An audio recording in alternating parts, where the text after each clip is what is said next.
ನಮಸ್ತೆ, ನಾನು ಕಾವ್ಯ ಹೆಗಡೆ. ಇದೀಗ ಈ ದಿನದ ಪ್ರಮುಖ ಸುದ್ದಿ. ಬಾಲರಾಮನ ಮೂರ್ತಿ ಪ್ರತಿಷ್ಠಾಪನೆಗೆ ಆಗಮಿಸಿದ ದೇವೇಗೌಡರಿಗೆ ನಮನವನ್ನ ಸಲ್ಲಿಸಿದ ಪ್ರಧಾನಿ ನರೇಂದ್ರ ಮೋದಿ.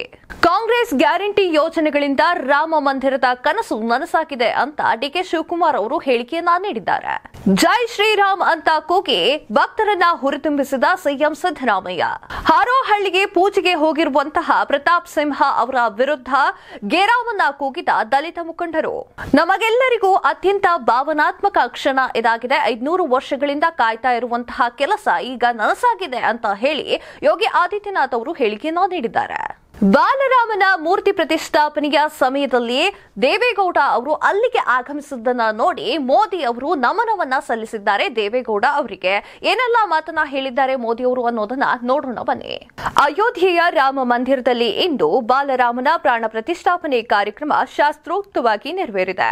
ಹಲವು ರಾಜ್ಯಗಳ ರಾಜಕೀಯ ನಾಯಕರು, ಬಾಲಿವುಡ್ ಸೇರಿ ಹಲವು ಕ್ಷೇತ್ರಗಳ ತಾರೆಯರು ಮತ್ತು ಗಣ್ಯರು ಕಾರ್ಯಕ್ರಮದಲ್ಲಿ ಪಾಲ್ಗೊಂಡಿದ್ರು. ಕಾರ್ಯಕ್ರಮಕ್ಕೆ ಆಗಮಿಸಿದ ಗಣ್ಯರಿಗೆ ಪ್ರಧಾನಿ ನರೇಂದ್ರ ಮೋದಿ ಅವರು ಶುಭಾಶಯವನ್ನ ಕೋರಿದ್ದಾರೆ. ಈ ವೇಳೆ ಮಾಜಿ ಪ್ರಧಾನಿ ಎಚ್.ಡಿ. ದೇವೇಗೌಡ ಅವರಿಗೆ ಪ್ರಧಾನಿ ನರೇಂದ್ರ ಮೋದಿ ಅವರು ತಲೆಬಾಗಿ ನಮಿಸಿದ ವಿಡಿಯೋವನ್ನ ಸುದ್ದಿ ಸಂಸ್ಥೆ ಎಎನ್ಐ ಎಕ್ಸ್ನಲ್ಲಿ ಹಂಚಿಕೊಂಡಿದೆ. ಆರ್ಐಎಲ್ನ ಅಧ್ಯಕ್ಷರಾಗಿರುವಂತಹ ಮುಖೇಶ್ ಅಂಬಾನಿ ಅವರ ಪತ್ನಿ ನೀತಾ ಅಂಬಾನಿ, ಕರ್ನಾಟಕದ ಮಾಜಿ ಸಿಎಂ ಎಚ್.ಡಿ. ಕುಮಾರಸ್ವಾಮಿ ಸೇರಿದಂತೆ ಇತರ ಗಣ್ಯರು ಉಪಸ್ಥಿತರಿದ್ದರು. ಅಯೋಧ್ಯೆಯಲ್ಲಿ ಅರ್ಚಕರು, ಪಂಡಿತರು, ಸಂತರ ಸಮ್ಮುಖದಲ್ಲಿ ಬಾಲರಾಮನ ಪಟ್ಟಾಭಿಷೇಕದ ವಿಧಿವಿಧಾನಗಳನ್ನು ಮೋದಿ ಅವರು ನೆರವೇರಿಸಿದ್ದಾರೆ. ಬಳಿಕ ರಾಮನ ಪಾದಗಳಿಗೆ ಪುಷ್ಪವನ್ನ ಅರ್ಚನೆ ಮಾಡಿ ಪ್ರಾರ್ಥನೆಯನ್ನ ಸಲ್ಲಿಸಿದ್ದಾರೆ. ಈ ವೇಳೆ ದೇವಾಲಯದ ಒಳಗೆ ನೆರೆದಿರುವ ಶ್ರೀರಾಮ ಜಯರಾಮ ಅಂತ ಮಂತ್ರ ಘೋಷಣೆಗಳು ಮೊಳಗಿದವು. ವಾದ್ಯಗಳ ನಾದ ದೇವಾಲಯವನ್ನ ಆವರಿಸಿತ್ತು. ಈ ಸಂದರ್ಭದಲ್ಲಿ ಆರ್ಎಸ್ಎಸ್ ಮುಖಂಡರು ಮೋಹನ್ ಭಾಗವತ್, ಮುಖ್ಯಮಂತ್ರಿಗಳಾಗಿರುವಂತಹ ಯೋಗಿ ಆದಿತ್ಯನಾಥ್ ಸೇರಿದಂತೆ ಇಬ್ಬರು ಪ್ರಧಾನ ಅರ್ಚಕರು ಗುಡಿಯಲ್ಲಿ ಇದ್ರು. ಮೋದಿಯವರ ಸಮ್ಮುಖದಲ್ಲಿ ಬಾಲರಾಮನ ವಿಗ್ರಹವನ್ನ ಅನಾವರಣಗೊಳಿಸುತ್ತಿದ್ದಂತೆ ಭಾರತೀಯ ವಾಯುಪಡೆ ಹೆಲಿಕಾಪ್ಟರ್ಗಳು ಅಯೋಧ್ಯೆ ಶ್ರೀರಾಮನ ಜನ್ಮಭೂಮಿ ದೇವಾಲಯದ ಮೇಲೆ ಹೂವಿನ ಮಳೆಯನ್ನ ಸುರಿಸಿದ್ದಾರೆ. ಜೈ ಶ್ರೀರಾಮ್ ಅಂತ ಘೋಷಣೆಯನ್ನ ಕೂಗಿ ಅಲ್ಲಿದ್ದ ಭಕ್ತ ಸಮುದಾಯಗಳಿಗೆ ಹುರುಪನ್ನ ಕೊಟ್ಟಿದ್ದಾರೆ ಸಿಎಂ ಸಿದ್ದರಾಮಯ್ಯ ಅವರು. ಇದರ ಬಗ್ಗೆ ಹೆಚ್ಚಿನ ಮಾಹಿತಿಯನ್ನ ಕೊಡ್ತೀವಿ ನೋಡಿ. ಬೆಂಗಳೂರಿನ ಬೀದರಹಳ್ಳಿ ಹೋಬಳಿಯ ಹೆರಂಡಹಳ್ಳಿ ಶ್ರೀರಾಮ ಟೆಂಪಲ್ ಟ್ರಸ್ಟ್ ನಿರ್ಮಿಸಿದ್ದ ಸಕುಟುಂಬ ಸಮೇತವಾಗಿರುವಂತಹ ರಾಮ, ಸೀತೆ, ಲಕ್ಷ್ಮಣ ದೇವಾಲಯ ಹಾಗೂ 33 ಅಡಿ ಎತ್ತರದ ಏಕಶಿಲಾ ಆಂಜನೇಯ ಸ್ವಾಮಿ ವಿಗ್ರಹಗಳ ಶಿಲಾ ಪ್ರತಿಷ್ಠಾಪನಾ ಕಾರ್ಯಕ್ರಮದಲ್ಲಿ ಸೋಮವಾರ ಮುಖ್ಯಮಂತ್ರಿ ಸಿದ್ದರಾಮಯ್ಯ ಅವರು ಜೈ ಶ್ರೀರಾಮ್ ಅಂತ ಕೂಗಿ ಭಕ್ತರನ್ನ ಹುರಿದುಂಬಿಸಿದ್ದಾರೆ. ಕಾರ್ಯಕ್ರಮವನ್ನ ಉದ್ಘಾಟಿಸಿ ಭಾಷಣ ಮಾಡುತ್ತಾ ಅವರು ಜೈ ಶ್ರೀರಾಮ್ ಎನ್ನುವುದು ಯಾರದ್ದೋ ಒಬ್ಬರ ಸೊತ್ತಲ್ಲ, ಅದು ಪ್ರತಿಯೊಬ್ಬ ಭಕ್ತನ ಸೊತ್ತು ಅಂತ ಹೇಳಿದ್ದಾರೆ. ಬಳಿಕ ಜೈ ಶ್ರೀರಾಮ್ ಅಂತ ಕೂಗಿದ್ದಾರೆ. ಸಾರ್ವಜನಿಕರಿಂದಲೂ ಜೈ ಶ್ರೀರಾಮ್ ಅಂತ ಕೇಳಿಬಂದಿದೆ. ಕಾಂಗ್ರೆಸ್ ಗ್ಯಾರಂಟಿಯ ಯೋಜನೆಗಳಿಂದ ರಾಮನಾಮನ ಅಂದ್ರೆ ರಾಮರಾಜ್ಯದ ಕನಸು ನನಸಾಗಿದೆ ಅಂತ ಹೇಳಿ ಡಿಕೆ ಶಿವಕುಮಾರ್ ಅವರು ಹೇಳಿಕೆಯನ್ನ ಕೊಟ್ಟಿದ್ದಾರೆ. ಇದರ ಬಗ್ಗೆ ಇನ್ಫಾರ್ಮೇಶನ್ ತಿಳ್ಕೊಂಡು ಬರೋಣ ಬನ್ನಿ. ಅಯೋಧ್ಯೆಯಲ್ಲಿ ನಡೆಯುತ್ತಿರುವ ರಾಮ ಪ್ರಾಣ ಪ್ರತಿಷ್ಠಾಪನಾ ಕಾರ್ಯಕ್ರಮಕ್ಕೆ ಗೈರಾಗಿರುವ ಉಪಮುಖ್ಯಮಂತ್ರಿಗಳಾಗಿರುವಂತಹ ಡಿಕೆ ಶಿವಕುಮಾರ್ ಅವರು ರಾಮರಾಜ್ಯದ ಕನಸು ನಮ್ಮ ಸರ್ಕಾರದ ಗ್ಯಾರಂಟಿ ಯೋಜನೆಗಳಿಂದ ನನಸಾಗಿದೆ ಅಂತ ಹೇಳಿದ್ದಾರೆ. ರಾಮರಾಜ್ಯದ ನಿರ್ಮಾಣ ನಮ್ಮ ಕನಸು, ಅದನ್ನ ನನಸು ಮಾಡುವ ಉದ್ದೇಶದಿಂದ ಜಾರಿಗೊಳಿಸಿದ 5 ಗ್ಯಾರಂಟಿಗಳು ಇಂದು ಯಶಸ್ವಿಯಾಗಿದೆ ಅಂತ ಹೇಳಿದ್ದಾರೆ. ರಾಮ ಆದರ್ಶ, ಹನುಮ ಶ್ರೇಷ್ಠ ಇದ್ದರೆ ಅದೇ ಅರ್ಥಪೂರ್ಣ ಬದುಕು. ಅಯೋಧ್ಯೆ ಶ್ರೀರಾಮ ಮಂದಿರ ಪ್ರಾಣ ಪ್ರತಿಷ್ಠಾಪನೆಗೆ ಶುಭವನ್ನ ಹಾರೈಸಿದ್ದೇನೆ ಅಂತ ಹೇಳಿದ್ದಾರೆ. ಇನ್ನು ಅತ್ತ ಅಯೋಧ್ಯೆಯಲ್ಲಿ ಪ್ರಾಣ ಪ್ರತಿಷ್ಠಾಪನೆ ಕಾರ್ಯಕ್ರಮ ನಡೆಯುತ್ತಿದ್ದು ಪ್ರಧಾನಿ ನರೇಂದ್ರ ಮೋದಿ ಅವರು, ಉತ್ತರ ಪ್ರದೇಶದ ಮುಖ್ಯಮಂತ್ರಿಗಳಾಗಿರುವಂತಹ ಯೋಗಿ ಆದಿತ್ಯನಾಥ್ ಅವರು ಸೇರಿದಂತೆ ಅನೇಕ ಗಣ್ಯರು ಉಪಸ್ಥಿತರಿದ್ದರು. ಹಾರೋಹಳ್ಳಿಗೆ ಪೂಜೆಗೆ ಹೋಗಿರುವಂತಹ ಪ್ರತಾಪ್ ಸಿಂಹ ಅವರಿಗೆ ಘೇರಾವ್ ಅಂತ ದಲಿತ ಮುಖಂಡರು ಹೇಳಿಕೆಯನ್ನ ನೀಡಿದ್ದಾರೆ. ಘೇರಾವ್ ಅಂತ ಕಡಾಖಂಡಿತವಾಗಿ ಹೇಳಿದ್ದಾರೆ. ಹಾಗಾದ್ರೆ ಏನದು ಸ್ಟೋರಿ ಅಂತೀರಾ? ಇಲ್ಲಿದೆ ನೋಡಿ. ಅಯೋಧ್ಯೆ ಬಾಲರಾಮನ ವಿಗ್ರಹಗಳ ಕೃಷ್ಣಶಿಲೆ ಸಿಕ್ಕ ಸ್ಥಳ ತಾಲೂಕಿನ ಹಾರೋಹಳ್ಳಿಗೆ ಸೋಮವಾರ ಪೂಜೆಗೆ ಆಗಮಿಸಿದ ಸಂಸದ ಪ್ರತಾಪ್ ಸಿಂಹ ಅವರಿಗೆ ದಲಿತ ಮುಖಂಡರು ಘೇರಾವನ್ನ ಹಾಕಿದ್ದಾರೆ. ಶಿಲೆ ಸಿಕ್ಕಿರುವ ದಲಿತ ಸಮುದಾಯದ ರಾಮ್ ದಾಸ್ ಎಂಬುವರ ಜಮೀನಿನಲ್ಲಿ ರಾಮ ಮಂದಿರ ಸ್ಥಾಪನೆಗೆ ಬೆಳಗ್ಗೆ 7 ವೇಳೆ ಪೂಜೆ ನಡೆಯುತ್ತಿತ್ತು. ಈ ವೇಳೆ ಪ್ರತಾಪ್ ಸಿಂಹ ಅವರು ಆಗಮಿಸಿದ್ದಾರೆ. ದಲಿತ ವಿರೋಧಿ ಹೇಳಿಕೆಗಳನ್ನ ನೀಡುವ ನಿಮಗೆ ಇಲ್ಲಿಗೆ ಬರುವ ಹಕ್ಕಿಲ್ಲ ಅಂತ ಆಕ್ರೋಶವನ್ನ ಹೊರಹಾಕಿದ್ದಾರೆ. ಜೆಡಿಎಸ್ ಮುಖಂಡರಾಗಿರುವಂತಹ ದನಗಳ್ಳಿ ಸ್ವಾಮಿ, ಕಾಂಗ್ರೆಸ್ ಮುಖಂಡರಾಗಿರುವಂತಹ ಸುರೇಶ್ ಕುಮಾರ್ ಸೇರಿದಂತೆ ಹಲವರು ದಲಿತ ವಿರೋಧಿ ಸಂಸದರೇ ದಲಿತರ ಜಮೀನಿನಲ್ಲಿ ನಡೆಯುವ ಪೂಜೆಗೆ ಬರಬಾರದು, ಸಾರ್ವಜನಿಕ ಕಾರ್ಯಕ್ರಮದಲ್ಲಿ ಮಹಿಷಿ ದಸರಾ ಕಾರ್ಯಕ್ರಮ ಯೋಜನೆ ಸಂದರ್ಭದಲ್ಲಿ ದಲಿತರ ಬಗ್ಗೆ ನಿಂದಿಸಿದ್ದೀರಿ, ಸಮಾಜದ ಸಾರಸಮ್ಯವನ್ನ ಹಾಳು ಮಾಡುವ ನೀವು ದಲಿತರ ಜಮೀನಿನಲ್ಲಿ ಆಯೋಜಿಸಿರುವ ರಾಮನ ಪೂಜೆಗೆ ಪಾಲ್ಗೊಳ್ಳಬೇಡಿ ಅಂತ ತಾಕೀತು ಮಾಡಿದ್ದಾರೆ. ಹಾರೋಹಳ್ಳಿ ಗ್ರಾಮದಲ್ಲಿ ಎಲ್ಲಾ ಜಾತಿ ಜನಾಂಗದವರು ಸೌಹಾರ್ದತೆಯಿಂದ ಇದ್ದೇವೆ, ಇದನ್ನ ಕೆಡಿಸುವ ಕೆಲಸವನ್ನ ದಯವಿಟ್ಟು ಮಾಡಬೇಡಿ ಅಂತ ಹೇಳಿದ್ದಾರೆ. ಶ್ರೀವತ್ಸ ವಿಧಾನ ಪರಿಷತ್ ಸದಸ್ಯರಾಗಿರುವಂತಹ ಸಿಎನ್ ಮಂಜೇಗೌಡ, ಮುಖಂಡ ಸಾರಾ ಮಹೇಶ್ ಮುಖಂಡರನ್ನ ಮನವೊಲಿಸಲು ಮುಂದಾದ್ರು. ಬಹುಸಂಖ್ಯೆಯಲ್ಲಿ ನೆರೆದಿದ್ದ ದಲಿತ ಮುಖಂಡರು ಪ್ರತಾಪ್ ಸಿಂಹ ಅವರಿಗೆ ಧಿಕ್ಕಾರವನ್ನ ಕೂಗಿದ್ದಾರೆ, ಗೇರ್ಹಾವ್ ಹಾಕಿದ್ದಾರೆ, ಪೂಜಾ ಸಂದರ್ಭಕ್ಕೆ ಬರದಂತೆ ಅಡ್ಡಿಪಡಿಸಿದ್ದಾರೆ. ಸ್ಥಳದಲ್ಲಿ ಬಿಗುಡಿನ ವಾತಾವರಣ ಸೃಷ್ಟಿಯಾಗಿತ್ತು. ಮರು ಮಾತನಾಡದೆ ಸಂಸದ ಪ್ರತಾಪ್ ಸಿಂಹ ಸ್ಥಳದಿಂದ ಕಾರಿನಲ್ಲಿ ತೆರಳಿದ್ದಾರೆ.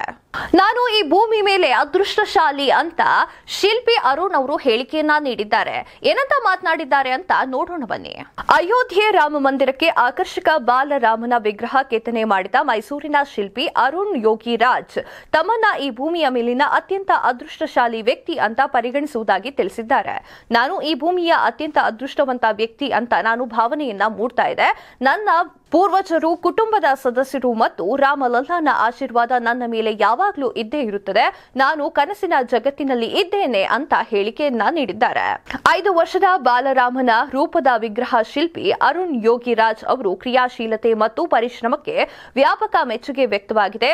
ಐತಿಹಾಸಿಕ ರಾಮ ಮಂದಿರದ ಗರ್ಭಗುಡಿಯಲ್ಲಿ ಪ್ರತಿಷ್ಠಾಪನೆಯಾಗುವ ಅವಕಾಶ ಪಡೆದ ವಿಗ್ರಹದ ಹಿಂದಿನ ಶಕ್ತಿಯಾದ ಅರುಣ್ ಅವರ ಮುಖದಲ್ಲಿ ಸಾರ್ಥಕತೆ ಕಾಣ್ತಾ ಇದೆ. ಅರುಣ್ ಅವರು ಕೌಶಲ್ಯ ಹಾಗೂ ಬದ್ಧತೆಯನ್ನ ಉತ್ತರ ಪ್ರದೇಶದ ಸಿಎಂ ಯೋಗಿ ಆದಿತ್ಯನಾಥ್ ಅವರು ಪ್ರಾಣ ಪ್ರತಿಷ್ಠಾಪನೆ ಸಮಾರಂಭದ ಬಳಿಕ ನಡೆದ ವೇದಿಕೆಯಲ್ಲಿ ಹೇಳಿಕೆಯನ್ನ ನೀಡಿದ್ದಾರೆ. ಸೋಮವಾರ ನಡೆದ ಧಾರ್ಮಿಕ ಕಾರ್ಯಕ್ರಮದಲ್ಲಿ ಯಜಮಾನನ ಸ್ಥಾನದಲ್ಲಿ ಪ್ರಧಾನಿ ನರೇಂದ್ರ ಮೋದಿ ಅವರು ಈ ವಿಗ್ರಹದ ಪ್ರಾಣ ಪ್ರತಿಷ್ಠಾಪನೆಯನ್ನ ನೆರವೇರಿಸಿದ್ರು. ಆಚಾರ್ಯರು ಗಣೇಶ್ವರ್ ದ್ರಾವಿಡ್ ಮತ್ತು ಲಕ್ಷ್ಮೀಕಾಂತ್ ದೀಕ್ಷಿತ್ ನೇತೃತ್ವದಲ್ಲಿ ವಿದ್ವಾಂಸ ತಂಡವು ಮುಖ್ಯ ಶಾಸ್ತ್ರಗಳನ್ನ ನೆರವೇರಿಸಿತು. ನಮ್ಮೆಲ್ಲರಿಗೂ ಇದು ಭಾವನಾತ್ಮಕ ಕ್ಷಣವಾಗಿದೆ. 500 ವರ್ಷಗಳಿಂದ ಕಾಯ್ತಾ ಇರುವಂತಹ ಕನಸು ಈಗ ನನ್ಸಾಗಿದೆ ಅಂತ ಯೋಗಿ ಆದಿತ್ಯನಾಥ್ ಅವರು ಹೇಳಿಕೆಯನ್ನ ನೀಡಿದ್ದಾರೆ. ಹಾಗಾದ್ರೆ ಏನೆಲ್ಲ ಹೇಳಿದ್ರು ಅನ್ನೋದ್ರ ಬಗ್ಗೆ ಮಾಹಿತಿಯನ್ನ ಕೊಡ್ತೀವಿ ನೋಡಿ. ರಾಮ ಮಂದಿರ ಉದ್ಘಾಟನೆ ನಮ್ಮೆಲ್ಲರಿಗೂ ಅತ್ಯಂತ ಭಾವನಾತ್ಮಕ ಕ್ಷಣವಾಗಿದ್ದು 500 ವರ್ಷಗಳ ಕಾಯುವಿಕೆಗೆ ಕೊನೆಗೂ ಅಂತ್ಯ ಸಿಕ್ಕಿದೆ ಅಂತ ಉತ್ತರ ಪ್ರದೇಶದ ಸಿಎಂ ಯೋಗಿ ಆದಿತ್ಯನಾಥ್ ಅವರು ಹೇಳಿಕೆಯನ್ನ ನೀಡಿದ್ದಾರೆ. ಅಯೋಧ್ಯೆಯಲ್ಲಿ ಶ್ರೀರಾಮ ಮಂದಿರದ ಶಂಕುಸ್ಥಾಪನೆ ಕಾರ್ಯಕ್ರಮದಲ್ಲಿ ಪಾಲ್ಗೊಂಡು ರಾಮಲಲ್ಲಾ ವಿಗ್ರಹದ ಪ್ರಾಣ ಪ್ರತಿಷ್ಠಾಪನೆಯ ಬಳಿಕ ಕಾರ್ಯಕ್ರಮಕ್ಕೆ ಆಗಮಿಸಿದ್ದ ಗಣ್ಯರನ್ನ ಉದ್ದೇಶಿಸಿ ಮಾತನಾಡಿರುವಂತಹ ಸಿಎಂ ಯೋಗಿ ಆದಿತ್ಯನಾಥ್ ಅವರು ನಮ್ಮೆಲ್ಲರಿಗೂ ಇದು ಭಾವನಾತ್ಮಕ ಕ್ಷಣವಾಗಿದೆ.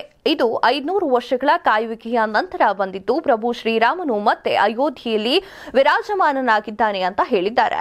ಅಂತೆಯೇ ಈ ಐತಿಹಾಸಿಕ ಕ್ಷಣವನ್ನ ಕಣ್ತುಂಬಿಕೊಂಡು ನನಗೆ ನನ್ನ ಹೃದಯದಲ್ಲಿ ವ್ಯಕ್ತಪಡಿಸಲು ಪದಗಳೇ ಸಿಗ್ತಾ ಇಲ್ಲ, ಭಾವನಾತ್ಮಕವಾಗಿ ಇದ್ದೇನೆ ನಾನು ಅಂತ ಹೇಳಿದ್ದಾರೆ. ಇನ್ನು ಐತಿಹಾಸಿಕ ಕ್ಷಣದಲ್ಲಿ ದೇಶದ ಪ್ರತಿಯೊಂದು ನಗರ ಮತ್ತು ಹಳ್ಳಿಗಳು ಅಯೋಧ್ಯೆಯಾಗಿ ಮಾರ್ಪಟ್ಟಿದೆ ಮತ್ತು ಪ್ರತಿ ಹಾದಿಯೂ ರಾಮ ಜನ್ಮಭೂಮಿಯತ್ತ ಸಾಗ್ತಾ ಇದೆ. ಇಡೀ ದೇಶವು ಭಗವಾನ್ ರಾಮನ ಭಕ್ತಿಯಲ್ಲಿ ಮುಳುಗಿದೆ. ನಾವು ತ್ರೇತಾಯುಗಕ್ಕೆ ಬಂದಿದ್ದೇವೆ ಅಂತ ತೋರ್ತಾ ಇದೆ ಅಂತ ಹೇಳಿದ್ದಾರೆ. ಸಪ್ತಪುರಿಯಲ್ಲಿ ಶ್ರೇಷ್ಠರಾದ ಭಗವಾನ್ ಶ್ರೀರಾಮನ ದ್ಯೂತಕ ಸ್ಥಳವಾದ ಶ್ರೀ ಅಯೋಧ್ಯ ಧಾಮದಲ್ಲಿ ಶ್ರೀರಾಮಲಲ್ಲಾ ನೂತನ ಮೂರ್ತಿಯ ಪ್ರಾಣ ಪ್ರತಿಷ್ಠಾಪನೆಯ ಶುಭ ಸಂದರ್ಭವನ್ನ ವೀಕ್ಷಿಸಲು ಆಗಮಿಸಿದ ಎಲ್ಲ ಅತಿಥಿ ಗಣ್ಯರನ್ನ ಹೃತ್ಪೂರ್ವಕವಾಗಿ ಸ್ವಾಗತವನ್ನ ಕೋರ್ತೇನೆ ಅಂತ ಹೇಳಿದ್ದಾರೆ. ಜೈ ಸಿಯಾ ರಾಮ್ ಎಂದು ಯೋಗಿ ಆದಿತ್ಯನಾಥ್ ಅವರು ಹೇಳಿಕೊಂಡಿದ್ದಾರೆ. ಅಸ್ಸಾಂನಲ್ಲಿರುವಂತಹ ಶಂಕರ ದೇವರ ಜನ್ಮಸ್ಥಾನಕ್ಕೆ ಹೋಗಲು ರಾಹುಲ್ ಗಾಂಧಿಯನ್ನ ತಡೆದಿದ್ದಾರೆ. ಈ ಕಾರಣಕ್ಕೋಸ್ಕರ ರಾಹುಲ್ ಗಾಂಧಿ ಅವರು ಅಸಮಾಧಾನವನ್ನ ವ್ಯಕ್ತಪಡಿಸಿದ್ದಾರೆ. ಹಾಗಾದ್ರೆ ಏನೆಲ್ಲ ಹೇಳ್ಕೊಂಡ್ರು ಅನ್ನೋದ್ರ ಬಗ್ಗೆ ಮಾಹಿತಿಯನ್ನ ನೀಡ್ತೀವಿ ಬನ್ನಿ. ಕಾನೂನು ಮತ್ತು ಸುವ್ಯವಸ್ಥೆಯ ಬಿಕ್ಕಟ್ಟಿನ ಸಂದರ್ಭದಲ್ಲಿ ಎಲ್ಲರೂ ವೈಷ್ಣವ ಸನ್ಯಾಸಿ ಶ್ರೀಮಂತ ಶಂಕರ ದೇವ ಅವರ ಜನ್ಮ ಸ್ಥಳಕ್ಕೆ ಹೋಗುತ್ತಾರೆ, ಆದ್ರೆ ನಾನು ಮಾತ್ರ ಹೋಗಬಾರದು ಎಂದು ಕಾಂಗ್ರೆಸ್ ನಾಯಕ ರಾಹುಲ್ ಗಾಂಧಿ ಅವರು ಅಸಮಾಧಾನವನ್ನ ಹೊರಹಾಕಿದ್ದಾರೆ. ಶಂಕರ ದೇವರ ಜನ್ಮ ಸ್ಥಾನಕ್ಕೆ ಹೊರಟಿದ್ದ ರಾಹುಲ್ ಗಾಂಧಿ ಅವರನ್ನ ಮಾರ್ಗ ಮಧ್ಯೆ ಹೈಬರ್ಗಾಂವ್ನಲ್ಲಿ ತಡೆಹಿಡಿಯಲಾಗಿದೆ. ಇದನ್ನ ವಿರೋಧಿಸಿ ರಾಹುಲ್ ಗಾಂಧಿ ಹಿರಿಯ ಕಾಂಗ್ರೆಸ್ ನಾಯಕರು ಮತ್ತು ಬೆಂಬಲಿಗರೊಂದಿಗೆ ಅಲ್ಲಿಯೇ ಧರಣಿಯನ್ನ ನಡೆಸಿದ್ದಾರೆ. ಪಕ್ಷದ ಸಂಸದ ಗೌರವ್ ಗೋಹರ್ ಮತ್ತು ಬಟದ್ರಾವ ಶಾಸಕರಾಗಿರುವಂತಹ ಸಿಭಾಯ್ ಮುನಿ ಬೋರಾ ಅವರು ರಾಹುಲ್ ಗಾಂಧಿ ಪರವಾಗಿ ಶಂಕರದೇವರ ಜನ್ಮಸ್ಥಳಕ್ಕೆ ತೆರಳಿದ್ದಾರೆ. ಈ ಬಗ್ಗೆ ಸುದ್ದಿಗಾರರೊಂದಿಗೆ ಮಾತನಾಡಿದ ರಾಹುಲ್ ಗಾಂಧಿ ಅವರು, ನಾನು ಶಂಕರದೇವರ ತತ್ವಶಾಸ್ತ್ರವನ್ನ ನಂಬುತ್ತೇನೆ, ಅಲ್ಲದೆ ನನ್ನ ಜನರನ್ನ ಒಗ್ಗೂಡಿಸುವಲ್ಲಿ ನಂಬಿಕೆ ಇಟ್ಟಿದ್ದೇನೆ. ದ್ವೇಷವನ್ನ ಹರಡಿಸುವುದರಲ್ಲಿ ನನಗೆ ಯಾವ ಇಂಟ್ರೆಸ್ಟ್ ಇಲ್ಲ ಅಂತ ಹೇಳಿಕೊಂಡಿದ್ದಾರೆ. ಶಂಕರದೇವರು ನನಗೆ ಗುರು ಇದ್ದಂತೆ, ಅವರು ನಮ್ಮ ಮಾರ್ಗದರ್ಶಕರು. ಹೀಗಾಗಿ ನಾನು ಅಸ್ಸಾಂಗೆ ಭೇಟಿ ನೀಡಿದಾಗ ಅವರಿಗೆ ನನ್ನ ನಮನವನ್ನ ಸಲ್ಲಿಸಬೇಕು ಅಂತ ಅನ್ಕೊಂಡಿದ್ದೆ. ಜನವರಿ 11ರಂದು ಶಂಕರದೇವರ ಜನ್ಮಸ್ಥಳಕ್ಕೆ ಭೇಟಿ ನೀಡುವಂತೆ ಆಹ್ವಾನ ಬಂದಿತ್ತು. ಆದರೆ ಈಗ ಭೇಟಿ ನೀಡಿರೋದ್ರಿಂದ ಕಾನೂನು ಸುವ್ಯವಸ್ಥೆಯಲ್ಲಿ ತೊಡಕು ಉಂಟಾಗುವ ಪರಿಸ್ಥಿತಿ ಇದೆ ಅಂತ ಹೇಳಿದ್ದಾರೆ.